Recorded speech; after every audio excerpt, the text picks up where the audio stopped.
Yeah, up to you, James, whatever you say. More people will join. Yeah. Okay, good evening, everyone, and welcome. Welcome to the third session of Overcome Fear, Stress, and Anxiety with the Integral Approach. Before we start and I introduce the next speaker, we'll have a moment's silence, please.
So greetings, everyone, and welcome. So tonight we have Dr. Monica Giulati. Delighted to have her again. She's an immunologist by training who realized that scientific research was not her calling while studying at the University of Zurich. Cancer was her wake-up call, and it made her realize that her truth was the way of the heart. She now lives fearlessly through every movement, reading every inner message in meeting the challenges of existence. A relentless explorer, she feels grace to be on this inner journey, hand in hand with her fellow travelers. She works closely with NAMAH, of which she is now an editor, and is actively engaged in facilitating her own workshops and online events, and also ones for us as well, other organizations, and ones on her own behalf. The subject of her session is From Fear to Fearlessness. So over to you, Monica, looking forward. Thank you so much, James. Thank you for organizing. Again, a lovely topic, fear, anxiety, and stress. So, not that we want us to be in fear and anxiety and stress, but I think we all go through that, and it's good that we are talking about it. So, yeah, so before we begin, like maybe before I start talking, would anyone like to share why are we here? So I'm sure we have been touched by fear, anxiety, and stress, or maybe we want to find out ways how to go through that in a higher possible manner. So would anyone like to share at this moment of time? Why are we here? If anything is coming to you, it doesn't matter if nothing comes, but if anyone would like to share.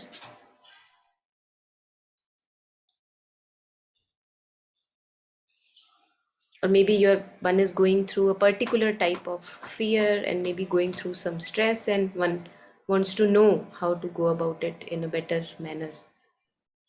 It could be that.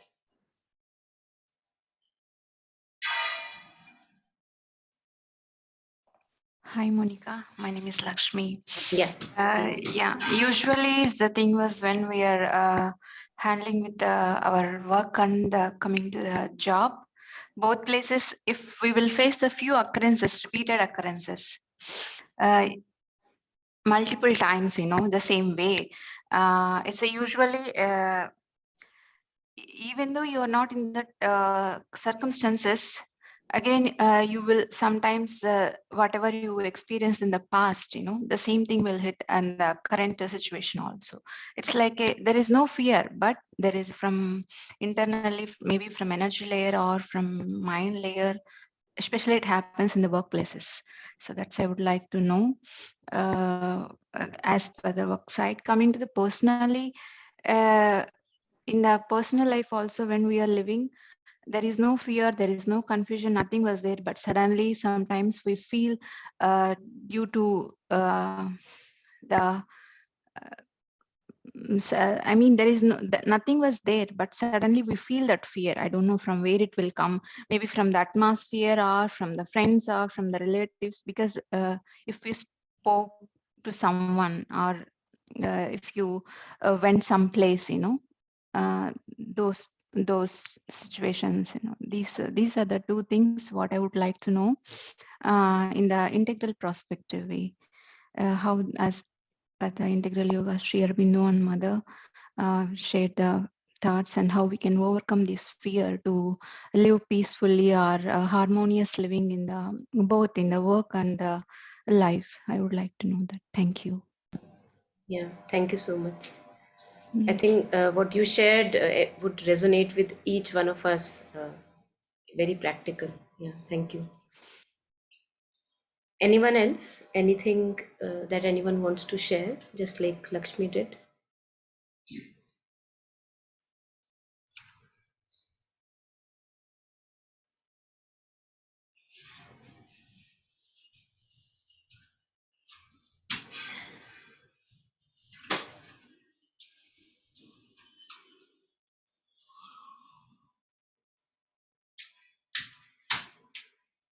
Okay, so I assume there is no reflection at the moment, which is okay. So we'll take it ahead from here, and maybe we stumble upon addressing what Lakshmi was asking for all of us actually, how to live harmoniously in this life and without much turbulence from disturbing emotions, one of them being fear or stress or anxiety. So, when we talk about today's topic, which is from fear to fearlessness, it gives us a picture as if these are two poles. Like here is fear and here is fearlessness, and one is far away from the other pole. But I believe that when we have fear, which we have as human beings, all of us go through it, parallelly, we can inculcate another energy. And mother talks about that, for example, if you are going through a certain vibration, generate another vibration which is more powerful and more peaceful than the other vibration, the first one, so that this more peaceful vibration, when it's there, then it's take care of the little vibration. So when we become conscious of our fear, usually we are not conscious. Now this is very important to understand, that usually we are just swayed away by fear, anxiety, we are just like we are puppets of these sways of deep rooted tendencies and emotions, our insecurities. So usually we are puppeted away. Now, those of us who are here in this workshop, I'm sure we don't want to be puppeted away. We have been puppeted away enough. And that's why we want to find, as Lakshmi was sharing, a higher way, a higher approach in which how to deal with fear or anxiety or all this disturbing negative emotions that from time to time arise as a human being. So it means that I want to now take care of fear in a different approach, in a different manner. Now, mother pushes us again and again in a very gentle manner, not forcefully, that you have to become conscious of your inner movements. So, what does it mean, becoming conscious of inner movements? And in other words, in contemporary world, there is another word for that, and which is similar. It's like hinting towards the same thing. Now, imagine that fear is arising in my being. Something happened, fear is arising. If I become mindful of what is arising, In other words, I can say I am becoming conscious of what is arising. I know a ripple of fear is arising. So there are parallelly two things happening. Usually I'm one with the fear, like this, it sways me. There is no choice I have. And now what's happening? Because I'm mindful, we'll talk about mindfulness later, or conscious, I'm conscious of the ripple arising. Now there is a breathing space. So I see a fear arising, or insecurity, or anger, or stress. I see the unease arising, and there is something that sees the arising. Mother talks about this as parallel consciousness. So you are rooted in yourself as consciousness, you're rooted in yourself as consciousness, either mindfully with the breath or tuning it with the body. You come back to your home again and again so that you can watch whatever arises in the surface consciousness. Right? Now, if I'm becoming conscious of whatever is arising in my being, the topic being fear or insecurity or unease, I don't know what's happening, unease, what to do? Now, at this point, when I have a breathing space, I see the fear. Now, usually I don't see, this is very important to realize that we don't see the fear arising. We are just full of fear. There is no consciousness that sees the ripple of fear arising. But I am assuming that those of us who are here, since we are on this path, now we slowly become conscious or mindful. Okay, fear is arising, it's arising. Anger is arising. No? So there is a parallel consciousness. Like there is a surface movement and something that is aware of the happenings in my being. Now I can work on whatever arises. Now I can use whatever arises as a raw material, just like compost. We have all the peels of vegetables as a raw material for compost. So all that arises can be a medium for me to take that challenge on the path and work as a raw material for a deeper awakening. For like a magician, like we are all magicians. So can I use this, whatever ripple is arising, whether it's anxiety, unease in the being, insecurity, anger, fear in this particular case. Now what to do? I am offering here today two possibilities which are very practical, deceptively simple, I would say. Very, very simple.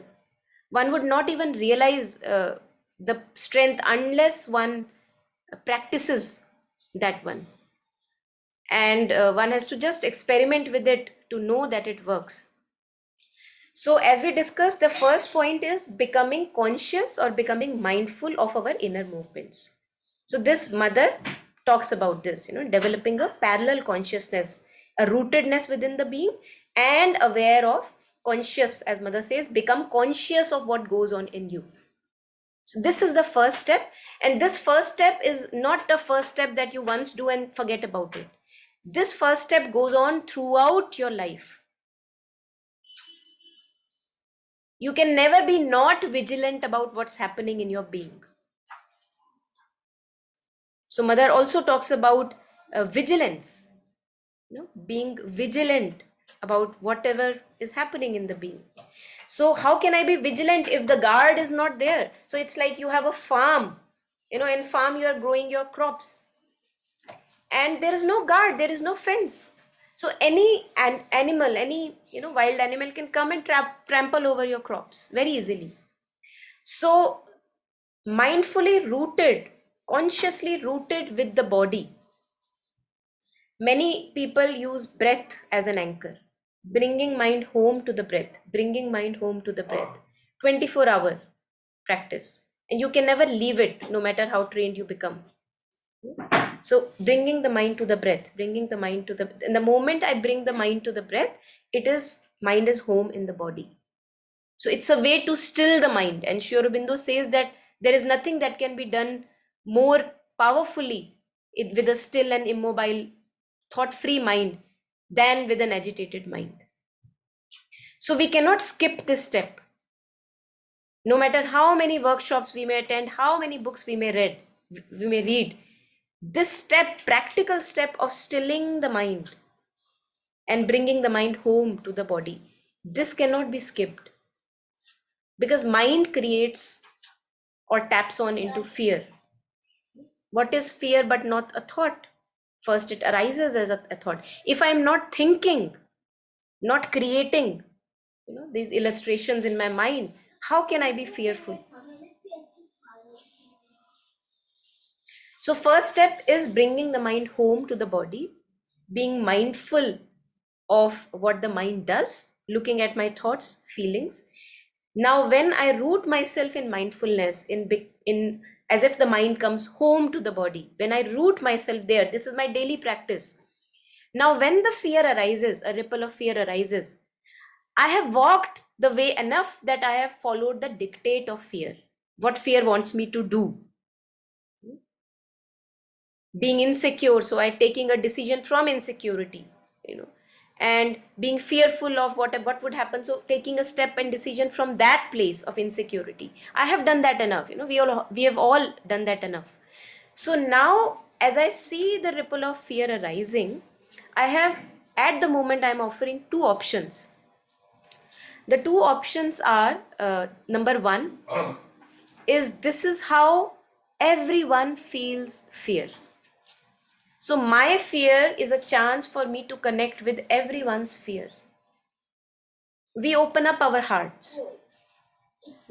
So the moment you become conscious of fear arising, you feel uneasy, maybe sweating at times or constricted in the chest or somewhere. What do? Oh, this is how everyone faces fear. This is the unease and suffering fear brings. Now I know how fear feels. But this cannot be done before you become conscious of the inner movements. Otherwise, mostly we are just puppeted around. We are not conscious of fear arising. Now, fear or pain is my chance to connect with the whole of existence. Because I am not alone. We are not alone. Everyone feels fear. So what do I do? Now, this technique I have shared earlier also with those of us who have attended workshops with me earlier. It's a very simple technique called Tonglen, which opens up the barrier of the ego. It's like it makes a shift in your consciousness. So what do? When I experience fear in my being, I become conscious of it. Yes, the ripple of fear is arising, unease is arising. I connect with this fear in the body. Where do you feel the uneasiness in the body? You stay with the body, you stay with the breath. You don't go into the thoughts. In thoughts, we get lost and we are escaping fear.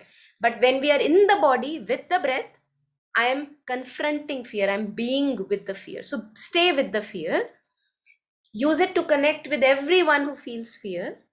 This is how fear feels. What is the next step? I inhale everyone's suffering that comes through fear.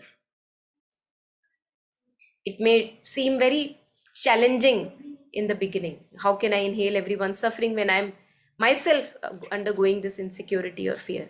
But one has to just try it to see what it does. So in the movement of myself becoming conscious in the body of a fear arising, what do? I inhale, I connect with everyone's fear. This is how everyone feels when one is in fear, this unease and discomfort that I feel. I inhale, I take in with the inhaling breath, I take in everyone's fear. And what do I breathe out? With the exhale breath, you breathe out relaxation and simplicity of the present moment. So you wish that for everyone else and for yourself. I hope it's clear. If anything is not clear, please ask. Feel free to ask. So this is the first tool that I'm offering today. Again, practice it, experiment it to be sure that it works, because how would you know whether it's a theory or really it has any power before we experiment with it? And what it does, how the shift of consciousness happens, because something in me is always trying to protect this limited personality that I am. And so long as I remain as limited personality, I will always be full of fear. So when I use this moment of fear to connect with others' pain and fear and inhale it, it breaks the resistance that is always trying to protect something inside, breaks that resistance. And when I exhale goodwill and simple joy, lightness, and ease for everyone, including myself. So we have made use of our fear. Fear is not gone waste. It did not come to trouble you. It connected you with everybody. So that is first technique that we can use. It's a very simple tool. And the second one that I want to offer is this having a different vibration. What Mother also shares, that how to have mastery, to have a more powerful vibration which takes care of the disturbing vibration. So fear usually is a disturbing vibration. Why? Because it brings a lot of unease, insecurity. It doesn't, nobody wants to have fear in the being. We don't like it. Now here we are not trying to avoid it. We are again mindful of the fear arising. We are conscious of the inner movement of fear. And now when I see it arising, what do? It's like a cloud that is arising in the sky. First of all, the first thing that I have to do is not to go into thoughts again and again. Because when I go into thoughts of past and future, I'm actually not being friendly and intimate with fear, but actually I'm avoiding fear. How to face fear? How to know fear? Tuning with the body, tuning in with the body. Either with the thread of breath or directly tune in with how it feels in the body. This is how we confront or we become familiarized with what is fear, what is the nature of fear. But while if I go into the forest of thought, we know that there is no end to it and we lose ourselves there, and we have done that enough. So we don't want to go there, right? So fear is arising like a cloud arising in consciousness. It's arising in the blue sky of consciousness. It's like a cloud that is arising. What is my job in this second tool? My job as a practitioner on this path is to stay mindfully with the breath. Breath is the thread which will keep me in the body, which will keep the mind in the body and not lost in the thoughts. Yeah, so I am clinging to the breath, because you will cling to something. We all cling to something. We either cling to our thoughts, opinions, ideas, or we can now consciously choose to cling with breath.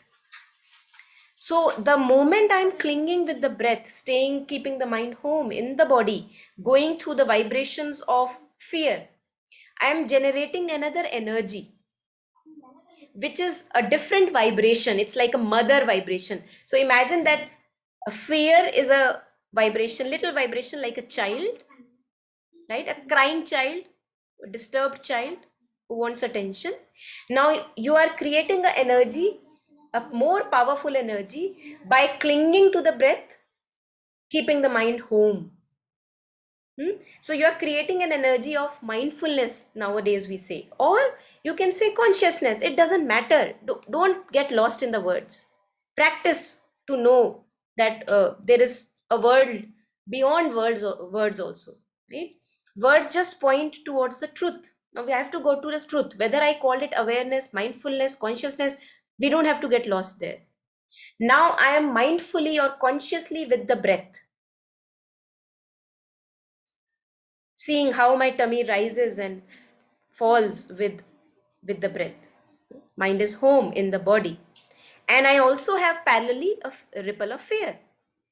Now, the more I cling to the breath in the body, stay with the physical sensations of, conscious of physical sensations of fear, you are generating a more powerful energy, like a mother energy. This mother energy has the power to envelop the energy of fear. Just like a crying child is held by the mother. Mother doesn't do anything else. What she does is love, compassion.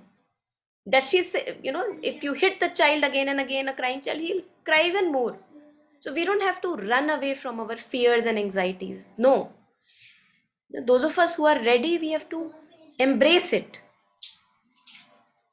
So when I embrace this crying child, which is fear in this case, or anxiety, or an unease in form of stress, insecurity, I am parallelly generating another energy of mindfulness, tuning in with the body, staying with the breath, rooting myself there, yeah, making it more concrete. Mother says that have a deeper reality which is more concrete than the surface movements. So we are making it more real.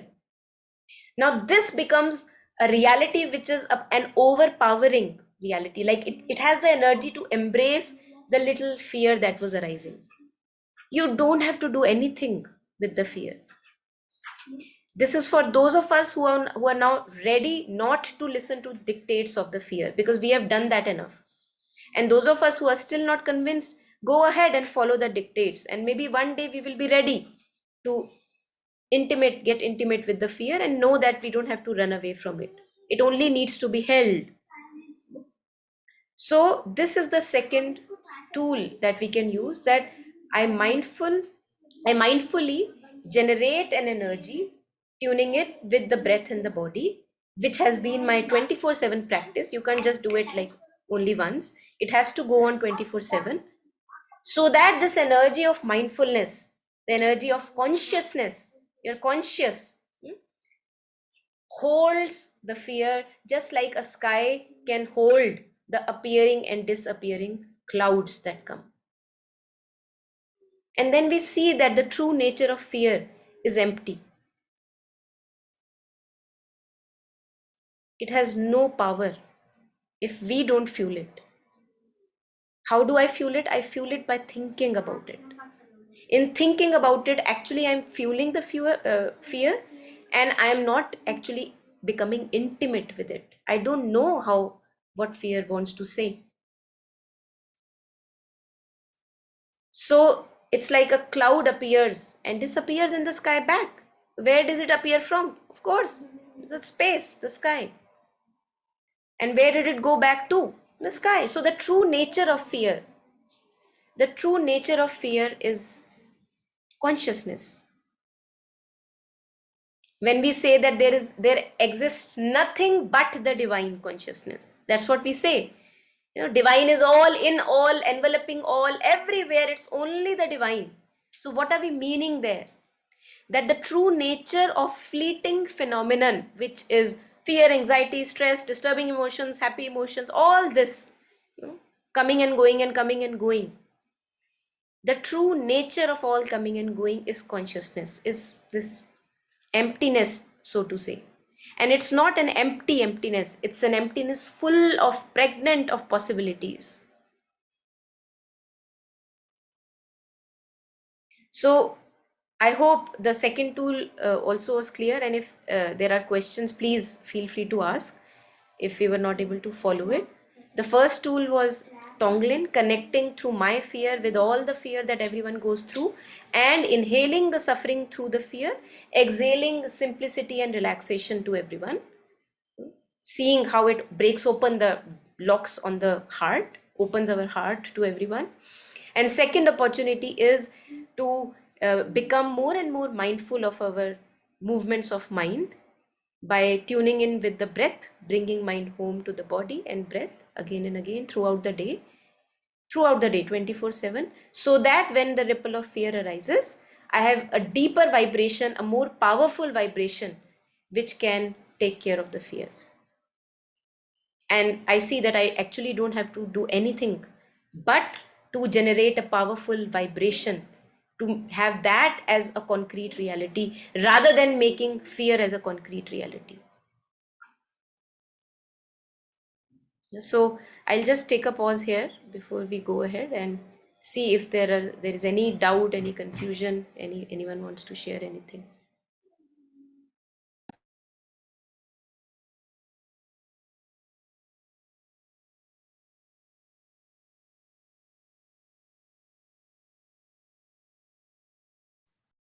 It's very clear to me, Monica. Thank you so much. And it gives me how we need to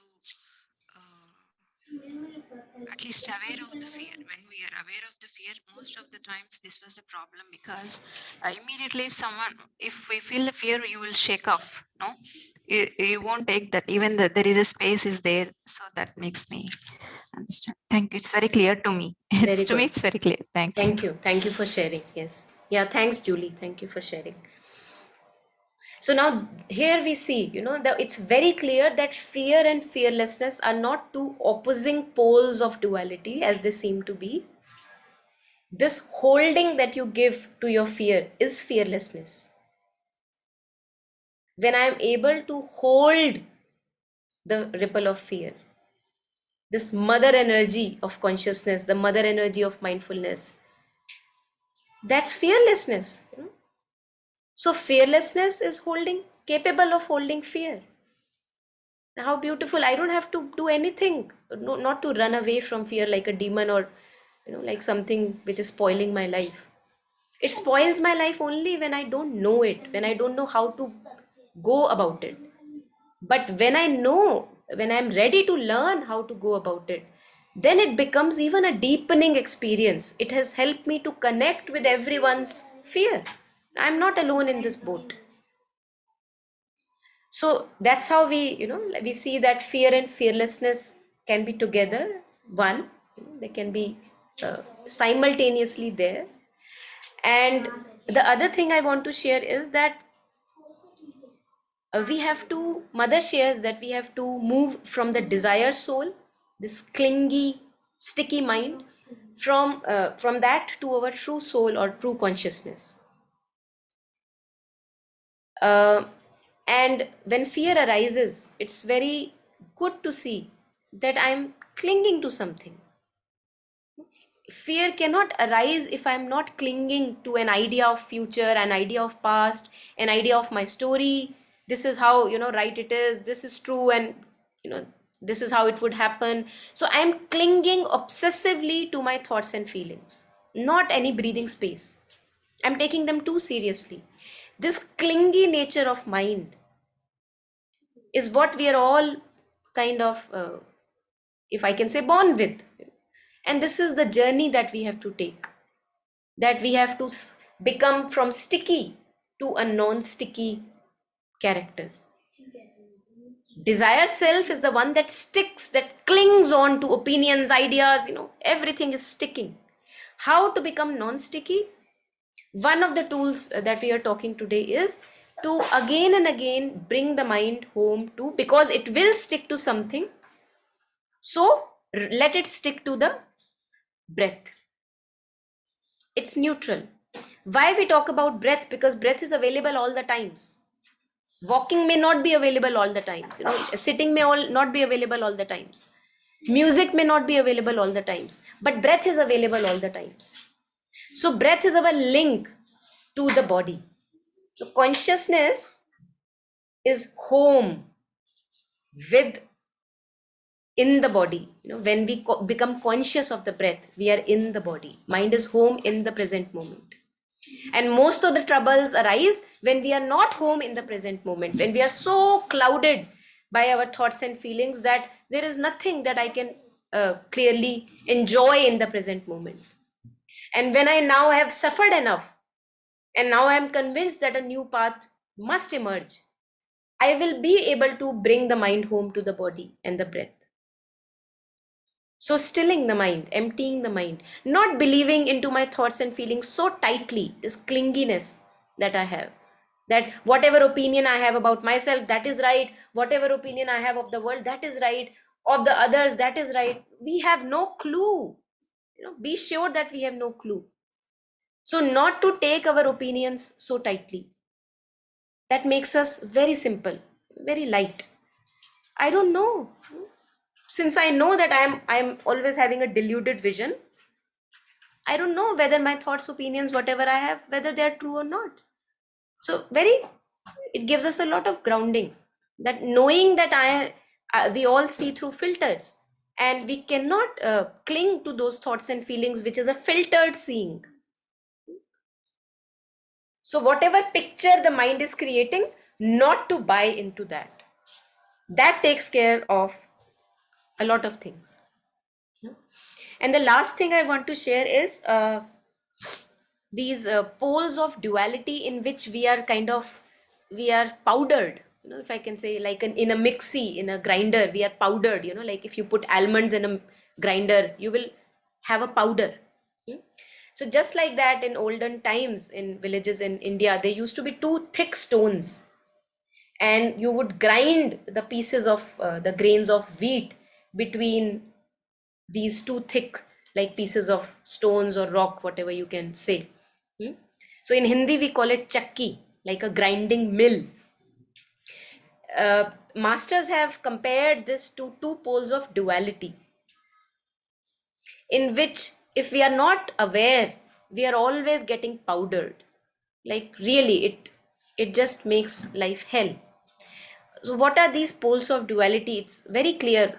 Again, Buddhism also shares it very clearly, and other Vedantic teachings also talk about it. It's like nothing new. But let me share it here, since the topic is fear. One is it's they're called eight worldly concerns. In Buddhism, they're called eight worldly, of the world, concerns, in which we are always getting powdered. So why I am sharing about this, that when I become conscious of it, when I become conscious of my suffering, I have to check within, okay, now which of these worldly concerns I am sticking to. It's a very good tool. So if I feel unease and suffering and stress, I can ask myself, okay, which of these poles I am clinging to? And if I am clinging to, definitely the powdering will be there. You will be getting, kind of powdered in between these poles of duality. So these are called poles of duality are hope and fear, running towards hope, running away from fear. Always will bring me misery. So what I'm doing actually here is, I'm not ready to be with fear. I'm running away from it, clinging to hope. Okay, something would happen which will bring me happiness. And whatever is right there, that is not enough. So fearing whatever is happening. So running towards hope, running away from fear, running towards gain, and running away from loss. That makes four worldly concerns: hope, fear, gain, loss. Then we have running towards happiness, running away from suffering. So I don't want to make use of my suffering. I want to just avoid it. I want to distract myself from suffering.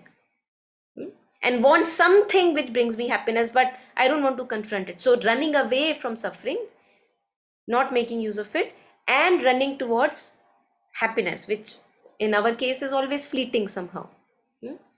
So this makes six worldly concerns. And then is blame and praise.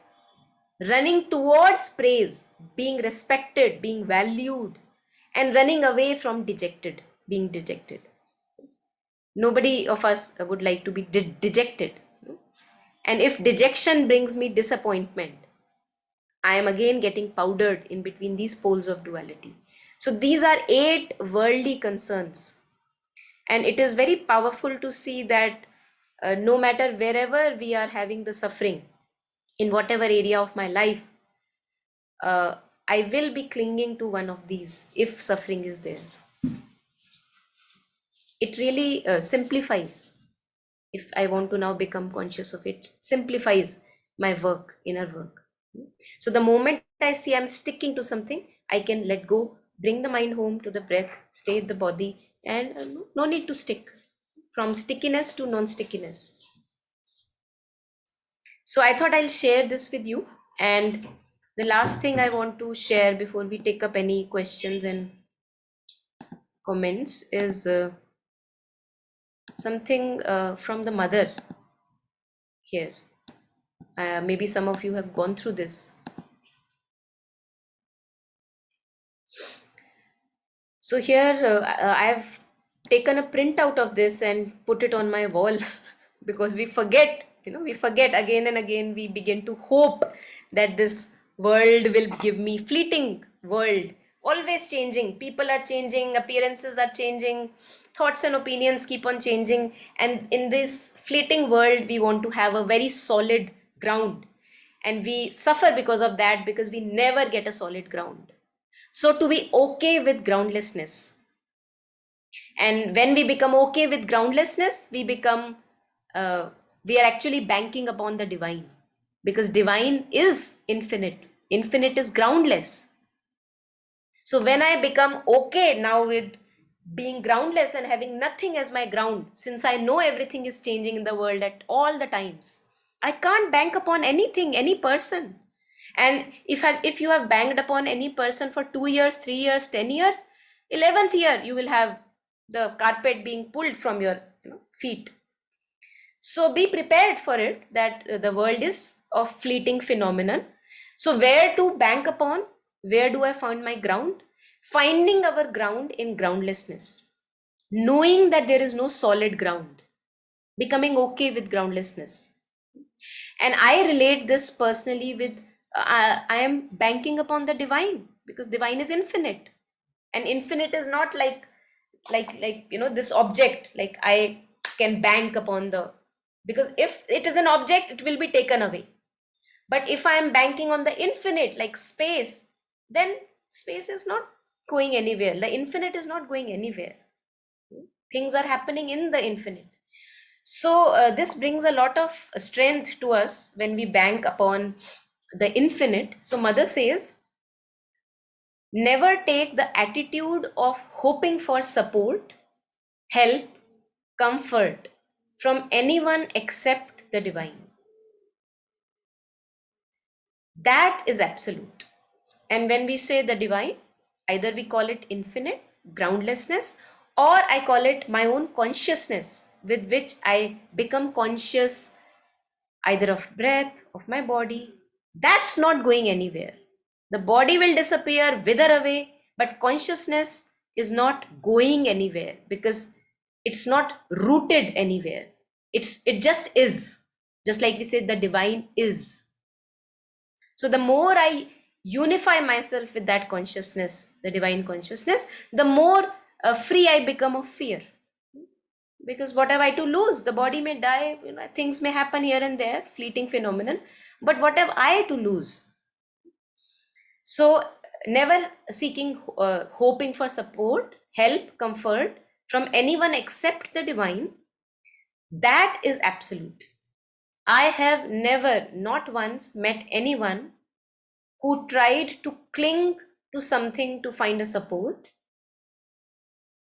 Yeah, there someone doing yoga, or who has been put into touch with yoga, and who was not deceived. So Mother is saying that I have not met anyone who tried to have a ground in this world of fleeting phenomenon, changing people and changing situations, and who was not deceived. So we will be betrayed. People will betray us, because that's how the nature is. It's fleeting. Things are changing. So if I make any person, any life situation, any thought, opinion, dogma my ground, I will be deceived. It breaks, it stops. One loses support, one support. Then one says life is difficult. So when we undergo this breaking and shattering, because we hoped something from a person, from a relationship, from a workplace, from a job, from my own ideas, we hoped, and that gives us shattering. So what do we say? Life is difficult.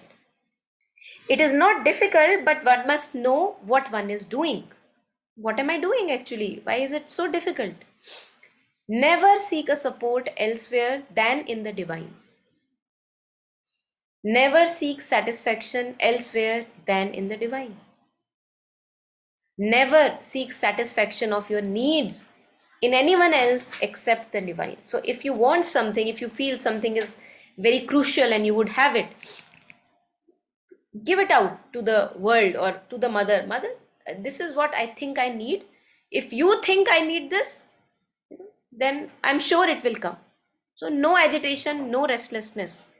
And again, bringing the mind back to the breath and the body. In the here and now, there are many possibilities of goodness and happiness. So never seek satisfaction elsewhere than in the divine. Never seek the satisfaction of your needs in anyone else except the divine. Never for anything at all. All your needs can be satisfied only by the divine. So here we're not talking of our desires, true need. If it is needed for my growth and progress, it will be granted. It will be granted. And once in a while, Mother also grants us our desires. And just to show that they don't fulfill us. All your weaknesses can be born and healed only by the divine. He alone is capable of giving you what you need in everything. Always. And if you try to find any satisfaction or support or help or joy or heaven knows what in anyone else, you will always fall on your nose one day. And that always hurts. Sometimes even hurts very much. I think some of us may have gone through this hurting when we try to make somebody, some relationship or something in this world of fleeting phenomenon our banking ground, like this is my ground, solid support, and that deceives us. So we fall on our nose. We have nothing to hold on now. And Mother says that sometimes it really hurts very much. And that's why Buddha would say attachment is the cause of suffering. If I am clinging to any ground in this world of fleeting phenomenon, things are changing every moment. It is not possible that I don't undergo suffering and betrayal and deception. Yeah. So when I am becoming more and more conscious of myself as consciousness, this mindfulness that knows the breath, that knows a thought, that knows a feeling, I am that. I am that. Now, how would I behave in the external world if I am that? This is the gulf that we need to bridge. And any opportunity, whether it's a disturbing emotion or disturbing outer situation, it's always an opportunity to know how real my practice is. And if I fall on my nose, strengthen my practice. I just have to work on strengthening my practice and making that consciousness as more concrete rather than the fleeting phenomenon in which I bank upon so much. So the more I become comfortable with groundlessness, that there is no ground, there is nothing to hold on to. I am actually holding on to divine. Because the divine is infinite. You cannot grasp it. The mind cannot grasp it. You can just be it. They say that you cannot know it, but you can be. So that's where we are heading. We are unifying ourselves with the divine consciousness. There is nothing but consciousness. And that has the power, that energy, that strong energy and power has the power to take care of all the fleeting coming and going of stress, feeling, all negative emotion, positive emotion, whatever, whatever comes and goes. So we have to make that more concrete. And this cannot be only achieved by just reading and listening to talks. I'm just saying it cannot be just achieved by reading and listening. Although listening is very, very important because it clarifies the mind, it purifies the mind, centers the mind. But there is also very, very important that we continue our practice of stilling the mind, bringing the mind with the breath, keeping it home in the body. Mind is home in the body. The guard is home. And like a guard is watchful of all that is happening in an area, being vigilant of the happenings of my own being. Okay, what just came? Okay, what is coming? Not allowing all the rubbish, like we chew and ruminate upon the rubbish, and that gives rise to a bigger and bigger demon. So to be conscious of what I am fueling.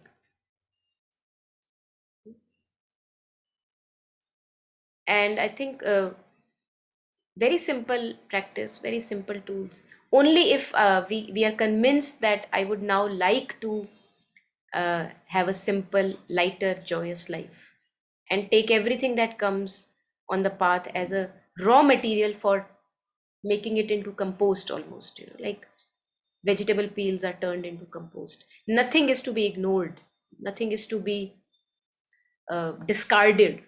Everything can become a raw material, because as we were discussing that the true nature of fear and all the fleeting things coming and going is consciousness. Fear has no power over us if we don't fuel it. It's empty. The nature of fear is empty. Just like a cloud, you go, and if you have seen how in an aeroplane, we go through the clouds. So we are able to go through the clouds. It's not like like we are hitting a wall. So it's empty, the nature of cloud is empty. And just like that, the nature of our thoughts, the true nature of our thoughts and feelings, it's empty. Pure awareness, pure consciousness.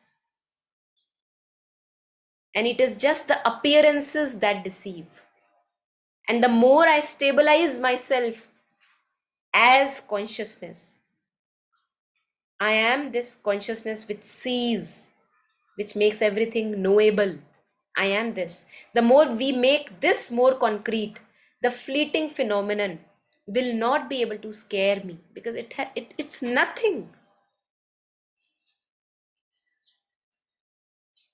The mind creates it. So it's very important to tame the mind then. It's like bringing the mind. We are usually resting. How do we rest? We are resting in thoughts, like we are swimming in thoughts all the time. Most of the thoughts are negative. Loops of thoughts, patterns, repetitive stories in the head. And they're not true. They're not real. I am making them real. So what to do?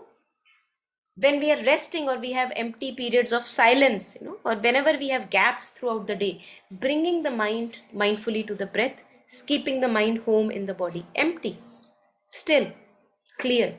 And the more we stay with this emptiness, the more we stay with this stillness, the more we become aware of this inner space, the more it gives rise to our positive qualities like goodness, kindness, wisdom, intelligence, discernment. So this emptiness is not a empty emptiness, it's a pregnant emptiness, full of capabilities, full of psychic qualities. But we'll have to tap into it. That's very important. Otherwise, it's like, I've lived a life of a beggar while I was always the king. We are all kings. But if we don't tap into our treasure, then what's the point of the treasure? And that's why human birth is so precious, that we have the possibility, we have the resources. All of us are in this Zoom meeting. I'm sure all of us have comfortable, okay lives. This is the time where to practice knowing who we truly are. Stabilize ourselves in that knowing. Otherwise, life is ephemeral, it comes and goes. God knows how much time we would have. And a precious human life would be wasted. So why to waste? Why not to make use of it now that we know the path? Now that we know that we have to unify myself, I have to unify myself with not the surface phenomenon, but the consciousness that is there. That takes care of everything. It takes care of everything. But this simple tool, if I can follow, simple instruction, very simple. We don't need to read literature so much that we read. Only, half a verse if I can cling to. But the mind is so agitated and restless all the time that it hops. This teaching, that workshop, this workshop. But I'm not practicing, so what's the use? Even if I practice half of something, some profound teaching, half of it, and throughout my life I cling to that particular teaching, that is enough to bring true realization and to make true changes in my material life. So then it becomes very important to rest the mind, because the mind is so agitated all the time. Rest the mind on one teaching. Okay, practice it, make it a habit rather than a habit of distraction. Bringing mindfulness of breath, staying the mind, keeping the mind in the body, that becomes a habit now. a simple life becomes a habit. That is also a possibility. And then all that we have to share is more goodness rather than more poison that we most of the times share. Yeah, by practice, I mean this practice of bringing mind home. Yeah, you can call it meditation. Yes, keeping the mind home in the body, either using the thread of breath, which has been recommended by many teachers throughout. Breath is the thread through which the mind comes home to the body. Okay, how am I feeling in the body? Let me stay here with the emptiness. So by practice, I mean this practice of inner bringing of mind away. So not getting lost in the forest of thoughts, by bringing the mind again and again in the body, keeping it home. This is the home. And when mind is home, magical things slowly reveal itself. They reveal themselves, but not before that. Yeah. So practice is to notice the distracted mind, to notice the agitated mind, restless mind, and to bring it again and again, tame it, bringing it again and again mindfully with the breath, being mindful of the breathing, staying home with the breath. That's what I mean. Yeah. Just by intellectualizing and philosophizing about things, no true realization will happen. So this has to become our true realization, that this becomes a habit. Simplicity becomes a habit. Now we are so complicated. Most of the times we live in complications in our head. But now simplicity becomes a habit, and complication brings me unease. So the moment I notice unease, I bring my mind to the breath. And as Sri Aurobindo says, with a still mind, everything is possible. He says that this quote, let me read this quote from him. He says, Sri Aurobindo, and with that quote we will wind up. There is nothing mind can do that cannot be better done in the mind's immobility and thought-free stillness. When mind is still, then truth gets her chance to be heard in the purity of silence. This is Sri Aurobindo, something more on the mind from him. The mind has to be silent and attentive to receive knowledge. So parallelly with the silence, there is also attentiveness. There is a kind of alertness to receive knowledge from above and manifest it, for it is an instrument of formation, of organization and action, and it is in these functions that it attains its full value and real usefulness. So when I become conscious, when I'm now consciously bringing the mind home in the body, stilling it, then the mind is serving as a receptacle to receive intuitive knowledge, the higher knowledge. And now when it is put into practice, this is the true use, he says. This is, you are making true use of the mind, and which is a possibility for each one of us. So I think I've really shared enough, and sorry if I've said too much. And if there are any questions, any things. No, not at all, Monica. Actually, I think really, if we truly live within, nothing can disturb us. Nothing can harm us. Nothing can make us fearful. Nothing can make us stressed. If we truly live within, that's the key. Yeah, beautiful. Yes, yes. So true. Yeah. Does anyone have any questions or comments they'd like to make before we fold up? Please come forward.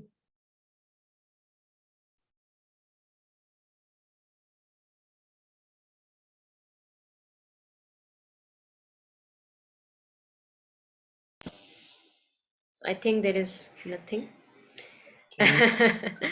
And yeah, I wish everyone a very happy practice. I think we are in very fortunate position to be able to practice this. A lot of comfort is there with all of us. So wishing everyone very happy practice. And thank you, James. Thank you so much. Thank you. And practice is the key. Yeah. Yeah. Practice. you, everyone. Until tomorrow, and tomorrow evening it's Pulkit Sharma. Okay, so until then, we meet again tomorrow. Bye-bye. Bye. Bye, everyone. Bye-bye. Thank you. Thanks, everyone. Thank you. Bye. Thank you. Bye-bye.